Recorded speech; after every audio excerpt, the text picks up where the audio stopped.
দিয়েছেন, তুমি যদি তোমার জিন্দেগিকে পুত পবিত্র বানাইতে চাও, জীবনকে যদি সুন্দর বানাইতে চাও, তাহলে এই দোয়া পড়ো, ওয়াফু আন্না ওয়াগফির লানা ওয়ারহামনা আনতা মাওলানা ফানসুরনা আলাল কওমিল काफिरीन। जब इंसान से कोई गुनाह सरजद होता है तो चार गवाह तैयार होते हैं। মানুষের যদি কোনো গুনাহ হয়ে যায়, কোনো গুনাহ যদি হয়ে যায়, আল্লাহর নাফরমানি যদি হয়ে যায়, তখন এই গুনাহের চারটা ডকুমেন্ট সাথে সাথে তৈয়ার হয়ে যায়। চার জায়গায় গুনাহটা রেজিস্টার ভুক্ত হয়, লিখিত হয়, साक्षी हो जाए, और चारों गवाह कुरान से साबित है। আল্লাহ পাক কোরআনে এগুলো বলে দিয়েছেন। আল্লাহ কেউ যদি গুনাহ করে, एक नंबर हलो जिस जमीन पर इंसान से गुनाह सरजद होता है, যেখানে বসে গুনাহ করা হয়, যেই জায়গায় গুনাহ করা হয়, ওই জমিন ব্যক্তির বিপক্ষে সাক্ষী দিবে। জমিন বলবে আল্লাহ ওমকে আমার উপরে বসে এই গুনাহটা করছে, জমিন বলবে। দলিল হয় यौमइज़िन तुहद्दिसु अखबारहा। হে ঈমানওয়ালা, স্মরণ করো ওই দিনের কথা যেদিন জমিন তার উপরে যে সমস্ত অন্যায় কাজ হয়েছে ওই অন্যায় কাজের কথাগুলো জমিন বলে দিবে। জমিন বলবে যে আমার উপরে এই गुनाह करा হয়েছে। इस आयत की तफसीर हुजूर सल्लल्लाहु अलैहि वसल्लम ने सहाबा से ये बयान फरमाई कि जमीन की पुष्ट पर जो आमाल लोग करते हैं, ये जमीन उनकी शहादत देगी। प्रश्न होते पारे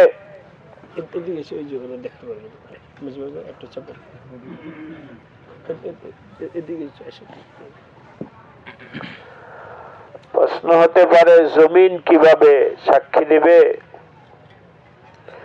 বলতেছে এটা অসম্ভবের কিছু না। आजकल टेप रिकॉर्ड से उसका मामला भी साफ हो गया, क्योंकि टेप रिकॉर्ड में जो चीजें है लोहा, वो जमीन के अंदर ही की बनाया हुआ है। लिहाजा जमीन में सब टेप हो जाना करीने कियास है। রেকর্ড করা হয়, রেকর্ডার মানুষ বানাইছে লোহা দ্বারায়, কিছু সামগ্রিক দ্বারায়। এগুলো তালাশ করলে দেখা যাবে এর কোনো না কোনো সম্পর্ক মাটির সাথে আছে। সুতরাং জমিন যে কথা বলবে এটা তো বোঝাই যায়। দ্বিতীয় সাক্ষী হলো যেই অঙ্গ দ্বারা গুনাহ করছে ওই অঙ্গ সাক্ষী দিবে। এক নম্বর সাক্ষী হলো জমিন, দুই নম্বর সাক্ষী হলো অঙ্গ, হাত, পা, শরীর, যে কোনো অঙ্গ দ্বারায় ব্যক্তি গুনাহ করবে ওই অঙ্গ নিজে বলে দিবে। আল-ইয়াওমা নাখতিমু আলা আফওয়াহিহিম وتكلمنا أيديهم وتشهد أرجلهم بما كانوا يكسبون। স্মরণ করো ওই দিনের কথা যেদিন মানুষের মুখ বন্ধ করে দেওয়া হবে, আর ওয়াতুকাল্লিমুনা আইদিহিম, হাত কথা বলবে, ওয়াতাশহাদু আরজুলুহুম, পা বলবে, পা বলে দিবে আমাকে ব্যবহার করে অমুক জায়গায় গিয়েছিল, আমাকে ব্যবহার করে অমুক জায়গায় গিয়েছিল। বর্তমানে অনেকে আছে, বর্তমান বলতে সবসময় মানুষ অনেক কাজ গোপনে করতে চায়। যেমন চোর চুরি করে গোপনে, এখন গোপনে চোর যেহেতু চুরি করে গোপনে, এই জন্য তো সে রাতের আধারে চুরি করতে যায় যাতে কেউ না দেখে। বর্তমান জমানায় মোবাইল, গোয়েন্দা বিভাগের কাছে এমন প্রযুক্তি আছে, আমার কারো পকেটে, চোরের পকেটে নিজের ব্যবহৃত মোবাইল আছে, ওই মোবাইলের টাওয়ার দিয়েই বুঝবে যে অমুক জায়গায় গেছে। ফলে চোর কি করে, মোবাইলও সাথে নেয় না, কারণ মোবাইল ওই ইসের মাধ্যমে বের করে ফেলবে যে অমুক জায়গায় তুমি গেছিলা। এ কারণে চোর মোবাইলও সাথে নেয় না যাতে ডকুমেন্টস না থাকে। কিন্তু বলেন তো দেখি, দিল খুলে হাত কোথায় রেখে যাইবা, পা কোথায় রেখে যাইবা? আল্লাহ পাকের ডকুমেন্টস এমন, এটাকে রাইখা যাওয়ার, মোবাইল রাইখা তো যাইতে পারে যাতে ধরা না পড়ে, কিন্তু হাত আর পা রাইখা যাবে কোথায়? হাত বলবে, পা বলবে, কান বলবে, এভাবে শরীরের প্রত্যেকটা অঙ্গ প্রত্যঙ্গ বলবে যে আমাকে দিয়ে গুনাহ করছে। আল্লাহ চোখ বলবে, तीसरा गवाह फरिश्ते हैं, 3 नंबर ফেরেশতা বলবে। কোরআনে কারিমে আসছে আল্লাহ পাক বলেন কিরামান কাতিবিন ইয়ালামুনা মা তাফআলুন, তোমরা যা কিছু করো সব লিখনে ওয়ালা মুহূর্তের মধ্যে সব লিখে ফেলতেছে। চৌথা নামায়ে আমাল, 4 নম্বর হলো আমল নামা। ওয়াইযা সুহুফু নুশিরাত, যখন তোমার সামনে আমল নামা খুলে দেওয়া হবে, তো সব লেখা আছে এখানে। জমিন, অঙ্গ প্রত্যঙ্গ, ফেরেশতা এবং আমল নামা, এই 4টা ডকুমেন্টস হয়ে যাবে गुनाहगारेर गुनार कारणें। लिहाजा सवाल पैदा होता है, जब ये 4 गवाह हमारे ऊपर क़यामत के दिन पेश हो जाएंगे तो क्या करना चाहिए? वो लोग जो अपने जानों पर जुल्म कर चुके हैं और अपने खिलाफ गवाह तैयार कर चुके, ভালো কইরা ভাইরা বুঝে নেই, শয়তানের ধোকায় পড়ে, নফসের ধোকায় পড়ে। শয়তান এবং নফসের ধোকায় পড়ে মানুষ গুনাহ করে। শয়তানের ধোকার কারণে মানুষ গুনাহ করে, নফসের ধোকার কারণে মানুষ গুনাহ করে, সোহবতে বদ সোহবতের কারণে, খারাপ মানুষের সাথে চলার কারণে। মোটামুটি ভাবে ধরে নিতে পারেন এই তিন কারণে মানুষ গুনাহ করে। এক হলো শয়তানের ধোঁকা, দ্বিতীয় নাম্বার হলো নফস, ওয়া আম্মান নফসুল আম্মারা ইন্নান নাফসা লাআম্মারাতুন ইন্নান নাফসা লাআম্মারাতুন বিসসু।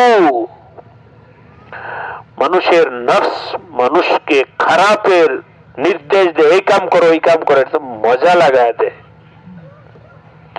তিন নাম্বার হলো বদ সোহবত, খারাপ সঙ্গীর সাথে চলার কারণে। বন্ধু খারাপ, বেনামাজি, ওর সাথে চললে তুমিও বেনামাজি হইবা। বন্ধু সিগারেট খানেওয়ালা, তার সাথে চললে তুমিও আজ খায় কাল হয় ওইটা হয়ে যাবে। বন্ধু অমুক কাজ করে, আলিয়াযু বিল্লাহ, তার সাথে চললে তুমিও খারাপ হয়ে যাইবে। এই জন্যে ভাইরা আমার, যারা গুনাহ মুক্ত জীবন বানাইতে চাই, যে আমি যেন গুনাহ মুক্ত হতে পারি, এই সংকল্প ইচ্ছা এরাদা যাদের আছে,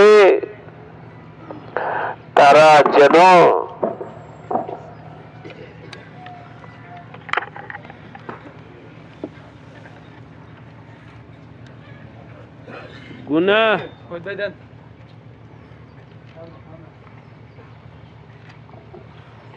গুনাহ মুক্ত জীবন যারা বানাইতে চাই, আশা করি সবারই চাওয়া উচিত। চেষ্টা করব গুনাহ মুক্ত জীবন বানাও। গুনাহ মুক্ত জীবন। শয়তান অনেক বড় চালাক, শয়তান অনেক বড় চালাক। কোন কোন জায়গায় হুজুররা বলতে পারে, ওই জায়গাগুলো বন্ধ করে। এই যে এখানে তালিমের মধ্যে কথা হলো গুনাহ মুক্ত জীবন বানাও, সাথে সাথে দিলের মধ্যে বসাইছে। এই জমানায় কি গুনাহ মুক্ত জীবন সম্ভব নাকি? হুজুরে বললেই হবে? বলেন নাউজুবিল্লাহ। আরেকবার বলেন এই জমানার মালিক কে? সাহাবাদের জমানার মালিক কে? সাহাবাদের জমানায় শয়তান ছিল কিনা? সব তো একই আছে। আরে ভাই, এক হিসাবে বলি, এই জমানায় গুনাহ মুক্ত জীবন বানানো এক হিসাবে সহজ। কেন শোনেন, সাহাবাদের জমানায় আল্লাহকে মানলে পিটাই খাইতে হতো। ঈমান আনার কারণে হযরত বেলাল হাবশিকে রক্তাক্ত করা হয়েছে, পিটাই করা হয়েছে। উত্তপ্ত বালুর মধ্যে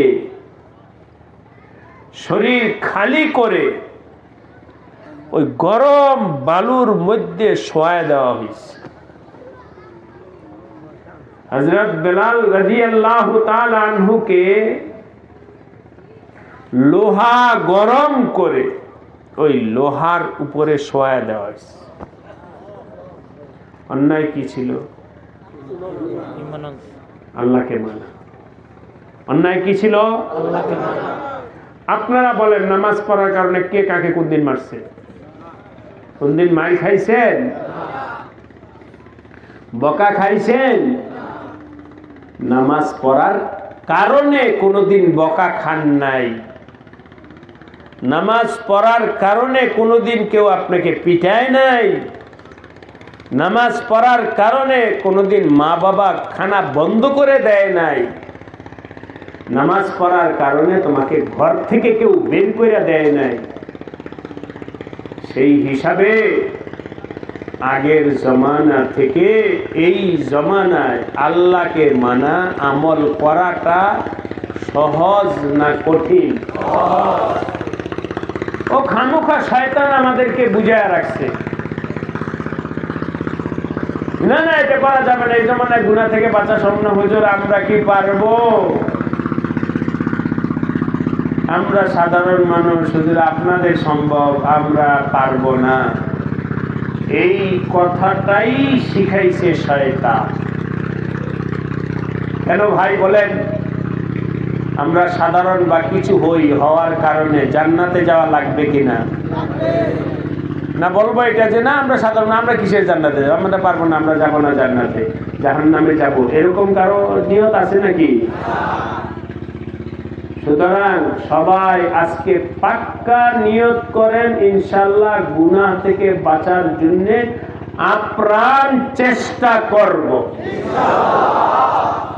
তাহলে এর জন্য 1 নাম্বার কাজ হলো খারাপ দুষ্ট থেকে দূরে থাকতে হবে। যার সাথে চললে গুনাহ হয় তার সাথে চলবো না, যার সাথে চললে নামাজ কাজা হয় তার সাথে চলবো না, যার সাথে চললে নাচ গানে দেখতে হয় তার সাথে চলবো না, যার সাথে চললে নিজের আমল নষ্ট হয় তার সাথে চলবো না। রাজি আছি? আপনারা বলতে পারেন তাহলে হুজুর খারাপ লোক ভালো হবে কিভাবে? খারাপ লোক ভালো হবে কিভাবে? আমি যদি এদের সাথে না চলি তাহলে ওরা ভালো হবে কিভাবে? আমাদের দাওয়াত ও তাবলীগের মুরব্বী সুন্দর কথা বলছেন, অভিজ্ঞতার কথা। ইট বানায় মাটি দ্বারায়, ইট বানায়া পোড়ানের আগেই বালতি দিয়ে মধ্যে পানি নিয়ে ভিজায় রেখে মজবুত হবে। বুঝেন নাই আপনারা? কি হবে? বইলা যাইব। ইট শুকায়া পোড়ায়া এরপরে পানির মধ্যে রাখেন তো শক্ত হবে, শক্ত হবে। আমরা তো সব কাঁচামাটি। সুতরাং আমি যদি এখন আরেকজনকে বাঁচাইতে যাই আমি গলে যাব। আগে নাফসি, নিজে ঠিক হও, নিজে মজবুত হও, নিজে মজবুত হও, এরপরে আরেকজনকে মজবুত বানাও। নদীতে যদি লঞ্চ ডুবি হয় ওই সময় এমন কোন জ্ঞানী আছে যে সবাই নিয়ে এরপরে বের হবো? আছে বুদ্ধিমান? আরে আগে আমি বাইচা, আগে বাঁচি। নদীতে পড়লে লঞ্চ ডুবি হলে মানুষ বাঁচে না। তার কারণ হলো একজন যদি বের হইতে থাকে আরেকজনে গিয়া পাবে, মনে ওরে ধরলে আমি বাঁচবো, তো ও নিজেও আর বের হইতে পারে না, বের হতে পারে না। এই জন্যে আল্লাহ পাক বলছেন কু আনফুসাকুম, আরে আগে নিজে বাঁচো, নিজে বাঁচো। লম্বা রিওয়ায়াত বর্ণনা আছে বুখারী শরীফে, বাদুল ওয়াহিদে আছে। আমি লম্বাটাকে শর্ট করে বলতেছি, একেবারে শর্ট। নবী আলাইহিস সালাম চিঠি পাঠাইছে শামের হেরাক্লিয়াস বাদশার কাছে ঈমানের দাওয়াত দিয়ে। চিঠি পায়া, এই যে ভাইরা খেয়াল করে শোনেন, 100% হেরাক্লিয়াস বাদশার মন বুঝে ফেলছে যে মুহাম্মদ সত্য নবী। 100% কোনো গোবার নাই, অস্পষ্টতা নাই, পরিপূর্ণ বুঝছে যে মুহাম্মদ সত্য। এমনকি চিঠি পড়া সব আলোচনা পর্যালোচনার পর সে বলছে, আরে উনি কোথায় আছে, আমি ওনার সাথে সাক্ষাৎ করব, যদি সাক্ষাৎটা সৌভাগ্য হয় তাহলে আমি ওনার পা মোবারক ধুয়ে দিব। ঈমান এবং নবীর ব্যাপারে 100% বুঝে ফেলছে। কিন্তু একটা কারণে ঈমান নসিব হয় নাই। বুঝছেন? বুঝে ফেলছে। আচ্ছা তাহলে বলেন লা ইলাহা ইল্লাল্লাহ, মানে বুঝানোর জন্য বলছি। হেরাক্লিয়াস বাদশাকে যদি আমরা পাইতাম তাহলে বললাম আপনি এত সুন্দরভাবে যখন বুঝলেন যে নবী পা মোবারক ধোয়া দিবেন, তাহলে লা ইলাহা ইল্লাল্লাহ পড়ে ফেলেন। যদি আমরা বলতাম, বলে কি আচ্ছা আমি একটু আমার মন্ত্রীদের সাথে পরামর্শ করে নিই, শেষ। বুঝে আল্লাহকে মানব, বুঝে আসছে, পরামর্শ কিসে বলেন? পরামর্শ আছে? আমার বাবার সাথে পরামর্শ করে নেই, পরে আমি কালিমা পড়ব। আমার ছেলে মেয়ের সাথে বুঝালো, এরপর আমি নামাজ পড়ব। আমার সমাজের লোকদের সাথে বুঝালো, এরপর আমি নামাজ পড়ব। পরামর্শের দরকার আছে। এই ঘন্টা বাইরাও, সব মন্ত্রীদেরকে ডাকো। হেরাক্লিয়াস বাদশা সবাইকে ডাকাইছে, ডাকাইয়া বলতেছে শোনো, তোমরা কি চাও তোমাদের রাজত্ব ঠিক থাকুক? বলে হ্যাঁ চাই। যদি তোমরা চাও তোমাদের রাজত্ব ঠিক থাকুক, তাহলে এই নবীর পক্ষ থেকে চিঠি আসছে, সবাই কালিমা পড়ো, তাহলে তোমাদের রাজত্ব ঠিক থাকবে। এই প্রস্তাব হেরাক্লিয়াস বাদশা তার মন্ত্রী মিনিস্টারের সামনে পেশ করছে, কালিমা পড়ো, সবাই মিলে আমরা চলো কালিমা পড়ে ফেলি, তাহলে আমাদের রাজত্ব ঠিক থাকবে। এই কথাটা যখন হেরাক্লিয়াস বাদশা বলছে, ভাই দোস্ত, যে কোনো কারণেই হোক, আমি যে আগে বললাম বিস্তারিত বলতে যাব না, হেরাক্লিয়াস বাদশার দিল খুলছে যে মুহাম্মদ সত্য নবী, তার বুঝ। আর অন্যদের মন তো আর এভাবে খোলে নাই। ওরা বলে কি, এই আমাদের বাদশা তো বিভ্রান্ত হয়ে গেছে, দেখাছি সাবি হয়ে গেছে, গুমরা হয়ে গেছে, নষ্ট হয়ে গেছে। হ্যাঁ, আমাদের বাপদাদার ধর্ম ছেড়ে কি নতুন কথা বলতেছে। বাদশা বলছে তো আর কিছু বলতে পারে না, সবাই বয়কট করে একে একে বের হয়ে যেতেছে। ওর পিছন থেকে যাওয়া শুরু করছে। বাদশা থকায় গেছে, এই দেশের রাজত্ব করতে হলে তো আমার কালিমা পড়া চলবে না। এবার নাউজুবিল্লাহ বলে, নাউজুবিল্লাহ। ডাকো ডাকো, সবাইকে ডাকো, আবার ডাকো। আসছে, ডাকার পরে কয় শোনো, তোমাদের একটা পরীক্ষা নিলাম। এটা মিথ্যা কথা, এর পরেরটা মিথ্যা কথা। তোমাদের একটা পরীক্ষা নিলাম যে তোমরা তোমাদের খ্রিস্টান ধর্মের উপরে কতটুকু মজবুত, এটার একটা আমি পরীক্ষা নিলাম। মাশাআল্লাহ, তোমরা সবাই পরীক্ষায় পাশ করছো। মনে হয় মাঝখানে আপনারা ছন্দপতন হয়ে গেছে, বুঝেন নাই। প্রথমবার ও দাওয়াত দিছিল ইখলাসের সাথে সত্য ধর্মের, কিন্তু যখন দেখা গেল যে কেউ মানতেছে না, এই জন্যে পয়েন্টটা ঘুরে দিছে। তোমরা ঠিকই আছো, ধর্মের উপর মজবুত আছো, আমরা এই ধর্মেই থাকি। বলেন ঈমান নসিব হইল কেন? পরামর্শ কিসে? আল্লাহকে মানার ক্ষেত্রে পরামর্শ কিসে? আল্লাহকে মানার ক্ষেত্রে কারো অনুমতি কিসের? আমি আল্লাহর বান্দা, আমার আল্লাহকে মানবো, এক্ষেত্রে কোনো পরামর্শ নেই, কোনো কিচ্ছু নেই। আমি আমার আল্লাহকে মানবো, একা হলেও মানবো, জীবন দিলেও মানবো, বাঁচলেও মানবো, মরলেও মানবো। রাজি আছেন? বন্ধু ছাড়ো। এই জন্যে আমার একজন দায়ী একটা কারগুজারি শোনাই। হিন্দুস্তানে একজন দায়ী আছে, হযরত মাওলানা কালিম সিদ্দিকী সাহেব, এখনো আছে। আল্লাহ পাক ওনাকে ইখলাস এবং পুরসুকুন হালাতে ওনার মিশন আগে বাড়ার তৌফিক দান করেন। দেখুন, ওনার পরিচয় বলতে গেলাম, উনি আল্লাহ পাক এক একজনকে দিয়ে এক এক কাজ, হিন্দুস্তানে অনেক কাজ আল্লাহ পাক ওনাকে দিয়ে দিয়েছে। সেটা হলো হিন্দুরা দলে দলে এসে ওনার কাছে মুসলমান হয়। আল্লাহ পাক এরকম একটা কাশিস যোগ্যতা ওনাকে দিছেন। ফোন দিছে একজন, হুজুর আমি উমক আপনার কাছে মুসলমান হতে চাই। ফোনে কয় আভি পড়লো লা ইলাহা ইল্লাল্লাহ মুহাম্মাদুর রাসূলুল্লাহ। বলে হযরত আমি তো আপনার সামনে হাজির হয়ে মুসলমান হইতেছে। বলে আসতে থাকো, আসার আগে এখন আগে কালিমাটা পড়ে নাও, আসার সময় যদি অ্যাক্সিডেন্টে মারা যাও আভি পড়লো। ফোনে ফোনে কালিমাটা পড়ে এরপরে আসো, আসলে এরপরে আবার পড়াবো।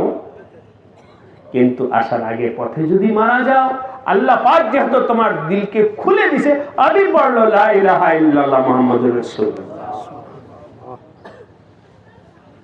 ভাই দোস্ত, আল্লাহ পাক কারো দিল যদি তৈয়ার করে যে আমি আমার আল্লাহকে মানব,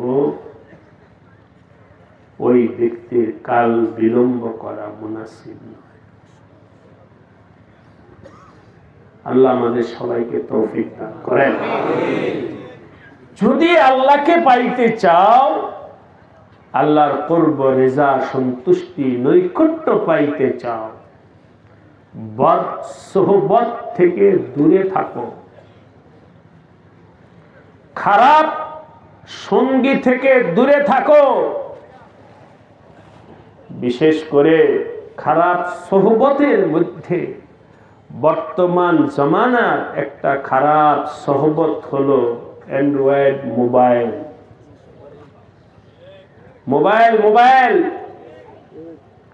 শেষ সাথে তাহাজ্জুদ পড়ে কান্নাকাটা করছে, চোখে পানি এসে সকালবেলা উঠা মোবাইল দেখছে, ওই সব পানি খতম, চোখে পানি নাই। কেন? চোখ তো নষ্ট হয়ে গেছে মোবাইল দেখতে দেখতে, চোখে পানি আসবে কোথায় থেকে? এই জন্যে ভাই ও দোস্ত, আমি আপনি সবাই হাজি গাজী যেই তবকার থাকি না কেন, সবাইকে বলছি, আমি আমাকেও বলছি, আলেম হও, মাওলানা হও, মুফতি হও, মুহাদ্দিস হও, চিল্লাওয়ালা হও, হাজিওয়ালা হও, গাজীওয়ালা হও, যে হও,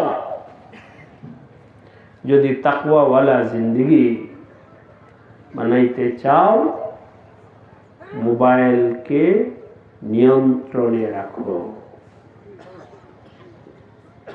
মোবাইল নিয়ন্ত্রণে রাখো।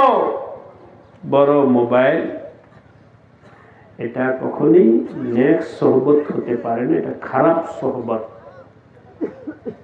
যাই হোক, আল্লাহ পাক যাদেরকে তৌফিক দেন তারা এই তিনটা খারাপ সোহবত থেকে দূরে থাকবে, আর নফসের খেলাফ কাজ করবে।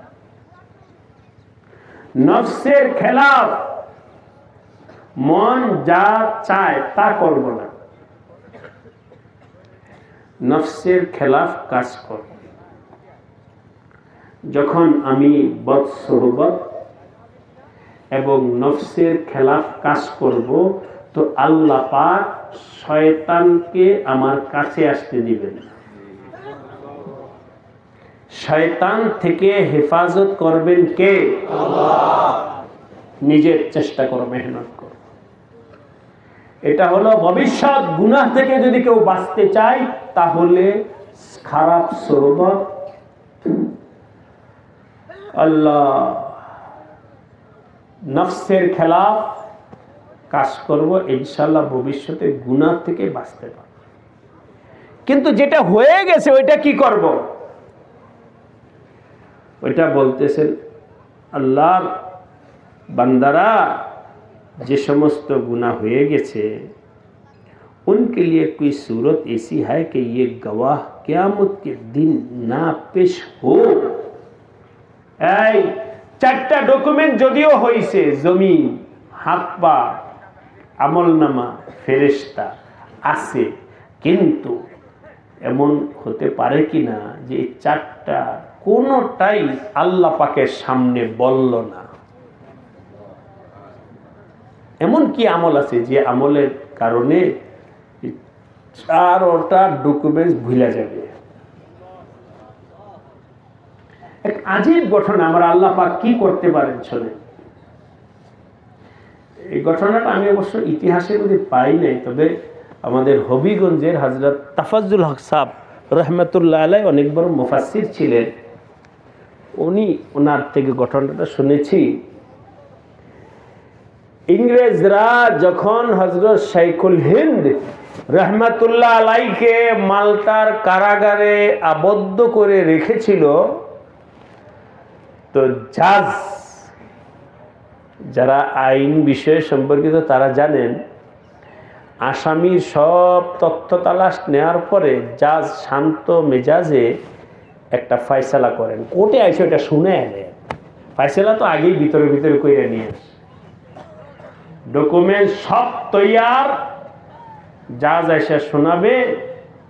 শাইখুল হিন্দের ফাঁসির নির্দেশ এসে শুনে দিল জাজ।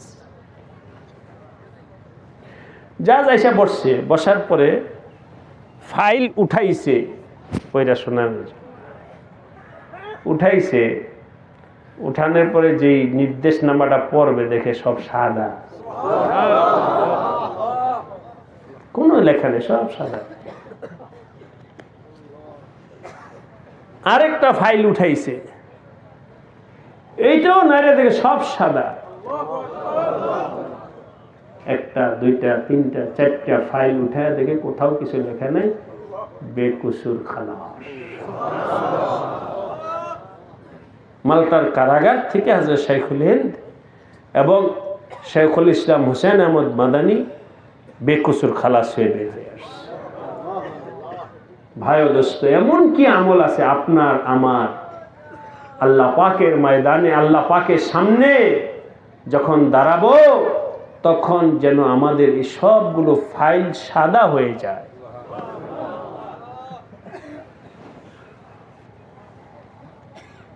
लिहाजा सरवार आलम सल्लल्लाहु अलैहि वसल्लम ने उसकी तरकीब भी उम्मत के लिए इरशाद फरमा दी, यानी तौबा, जिसके मुताल्लिक हदीस शरीफ नकल करूंगा इंशाअल्लाह।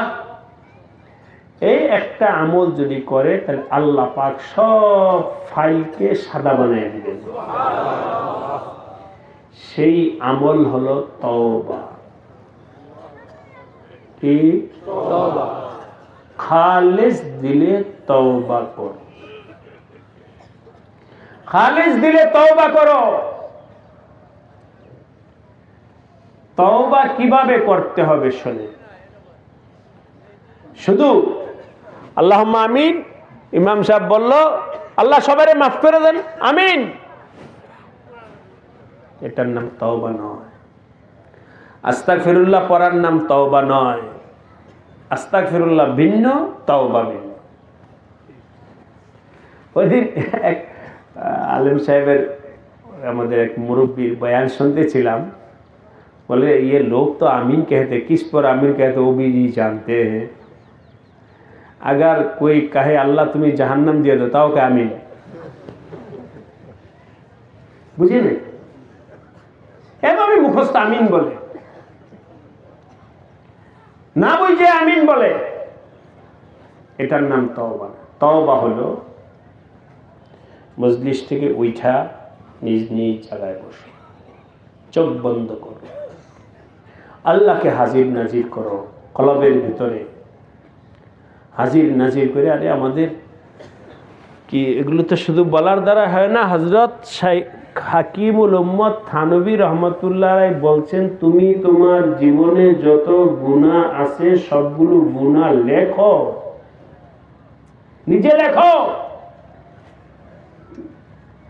তালিকা বানাও কি কি গুনাহ করছো এই পর্যন্ত। নিজের গুনাহের কথাগুলো নিজের কলবে হাজির করো,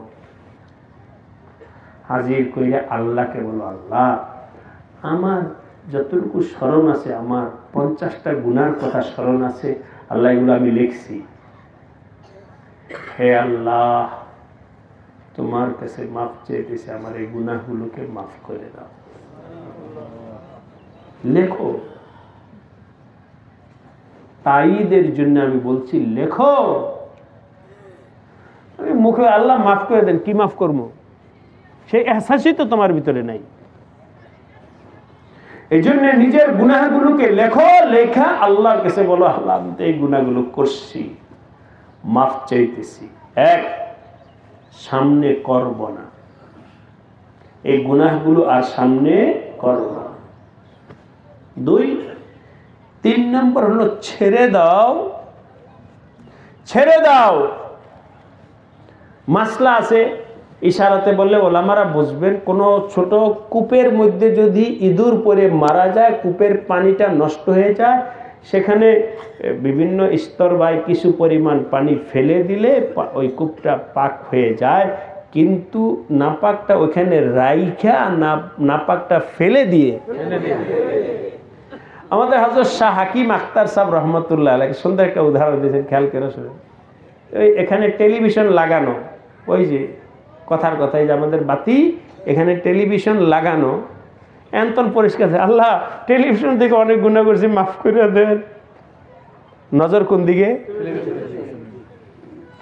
হযরত বলেন ये इस्तिगफार अल्लाह से इस्तिगफार करते, আল্লাহ এর জবান দিয়ে তুমি আমার বের করো না, ও তো আমার সাথে বিদ্রুপ করতেছে। মানে গুনার দিকে তাকায় বলতেছে আল্লাহ গুনাহ থেকে আমাকে মাফ করে দাও। আরে আল্লাহর কাছে মাফ চাইতে হলে সুইচটা দিয়ে আগে টেলিভিশনটা বন্ধ করো, এরপরে মাফ চাও। গুনাহটা ছাড়তে হবে, এরপরে ভবিষ্যতে না করার সংকল্প করতে হবে, গুনাহ করার কারণে লজ্জিত হতে হবে। এই 3 শর্ত সাপেক্ষ করে কোনো আল্লাহর বান্দা যদি আল্লাহর কাছে মাফ চায়, তার গুনাহ যদি পাহাড় পরিমাণ হয়, আল্লাহ মুহূর্তের মধ্যে মাফ করে দেবে। সব ডকুমেন্টস খতম, সব সাদা হয়ে যাবে। আর কোনো না অঙ্গের কোনো ডকুমেন্টস ভাই বাকি থাকবে না, জমিনের ডকুমেন্টস বাকি থাকবে না, ফেরেশতাদের বাকি থাকবে না, আমল নামার কোনো, সব সাদা হয়ে যাবে।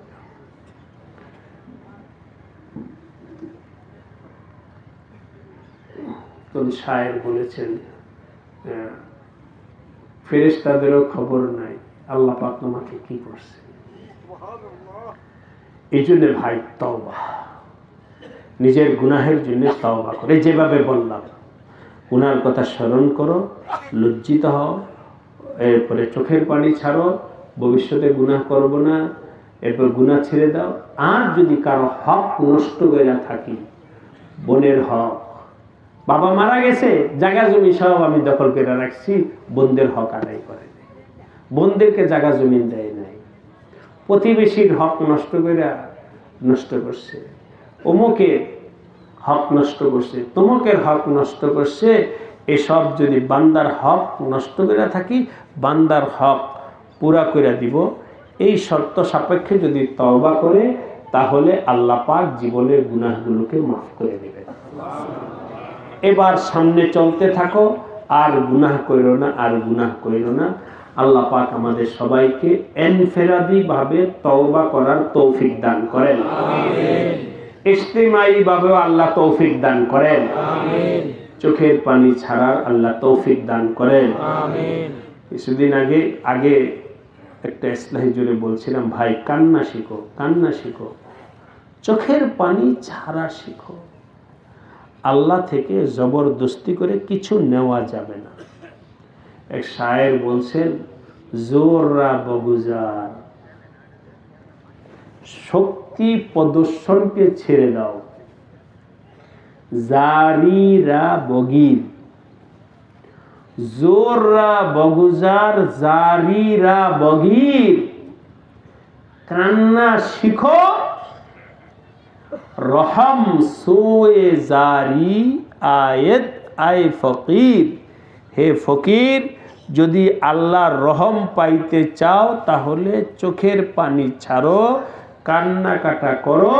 কান্না কাটার বরকতে আল্লাহ পাক তোমার গুনাহকে মাফ করে দেবে, এবং তার রহমত তোমার দিকে মুতাওয়াজ্জু হবে, রহমত তোমার দিকে মুতাওয়াজ্জু হবে। আল্লাহ পাক এই মজলিস থেকে আমাদেরকে কান্না কাটা করা তৌফিক দান করেন, আমিন। আর কান্না কাটা কিভাবে আসবে? গল্প করলে হবে না, হাসি মজাকের মধ্যে থাকলে হবে না। কথার কথা, আপনাদেরকে সহজভাবে একেবারে বাস্তব কথা, একজনে হাসতেছে, কাঁদতে পারবে? হাসার মধ্যে মুহূর্তের মধ্যে কাঁদতে পারবে না, কান্নার জন্য সে দিল লাগবে, কথা কম, হাসি মজাক কম, তখন কলবের মধ্যে সেই ভাব তৈরি হবে, চোখে পানি আসবে, হাত উঠাইলে পানি আসবে, হাসি মজাক কথাবার্তা বেশি বললে কলব মারা যায়। ইয়াকুম ওয়াদহিক, হাসি মজাক থেকে বিরত থাকো, হাসি মজাকের দ্বারায় কলব মরে যায়। কথা কম, হাসি মজাক কম, তাহলে নিজের কলবের মধ্যে ওই হাল তৈয়ার হবে, চোখে পানি আসবে, আল্লাহ পাকের মুহাব্বত পয়দা হবে। এগুলোই দোস্ত সুলুকের বুনিয়াদি বিষয়।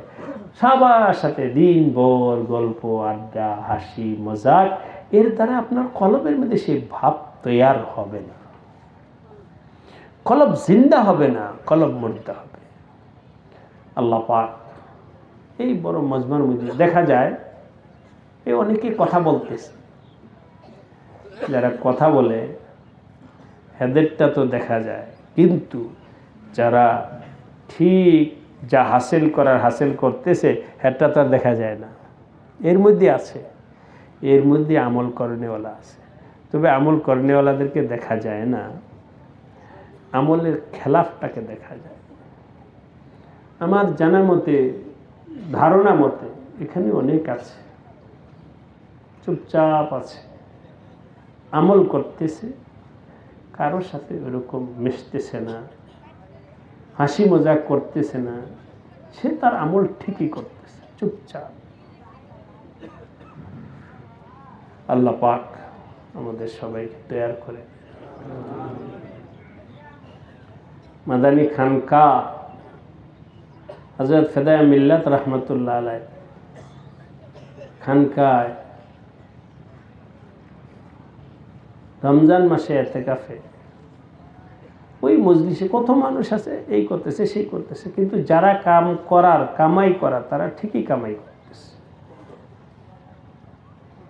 প্রত্যেকে নিজের থেকে কিছু কামাই করে যাওয়ার চেষ্টা করে। আল্লাহ পাক সবাইকে তৌফিক দান করেন। একটা কথা বলেছিলাম, কেউ কাউকে কষ্ট দেব না, বিশেষ করে যুবক বাবাজিরা, তোমরা কথার কথা বাথরুমের লাইন ধরছে, আমাদের এখানে তো ওরকম বেশি পরিমাণে নাই। একজন মুরব্বী আছে, চাচা আপনি আগে যান, তোমার বাবার সমান বয়স, আগে দাও মিয়া, তোমার মর্যাদা বাড়বে।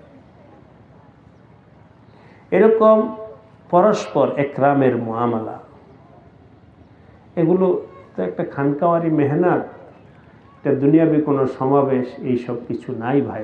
বারবার বলি, এই মজলিসটাকে বোঝার চেষ্টা করি, এই মজলিসটাকে বোঝার চেষ্টা করি। একরামের মুআমালা, খেদমতের মুআমালা, আমার দ্বারা একজন ভাই যেন আরাম পায়, আমার একজন ভাই যেন খেদমত পায়, এর জন্যে সবাই নিজের দিল মন মিজাজকে তৈয়ার করে। আল্লাহ পাক আমাদের সবাইকে তৌফিক দান করেন। যা বলা হলো এর উপরে আমল করার তৌফিক দান করেন। এর পরবর্তী কাজ হলো, ভালো করে শুনেন, পরবর্তী উঠেন না কেউ, হুজুর শোনান, আমি বসে থাকা অবস্থায় শোনান।